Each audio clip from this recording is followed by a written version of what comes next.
بسم اللہ الرحمن الرحیم۔ السلام علیکم ورحمۃ اللہ وبرکاتہ۔ آپ صلی اللہ علیہ وسلم کا معمول مغرب کی نماز کے بعد، یعنی ہمارے پیارے نبی کریم صلی اللہ علیہ وسلم مغرب کی نماز کے بعد کیا کہتے ہیں؟ مغرب کی نماز با جماعت ادا فرما کر نوافل اوابین وغیرہ سے فارغ ہوتے اور پھر جس بیوی کی باری ہوتی اس کے گھر تشریف لے جاتے۔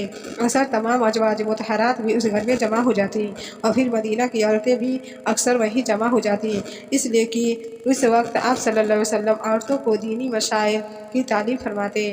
گویا یہ عورتوں کا مدرسہ قائم ہو جاتا جس میں انتہائی ادب و پردہ کے ساتھ عورتیں اس دو جہاں کے معلم سے حسن معاشرت اور حسن اخلاق کی باتیں حاصل کرتی اور سیکھتی۔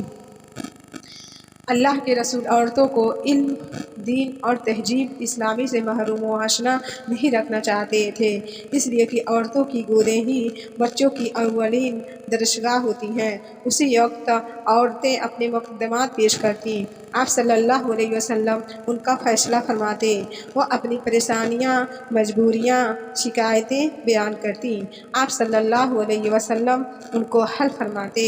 کوئی بیعت ہونا چاہتی تو اسی وقت اس کو بیعت فرماتے۔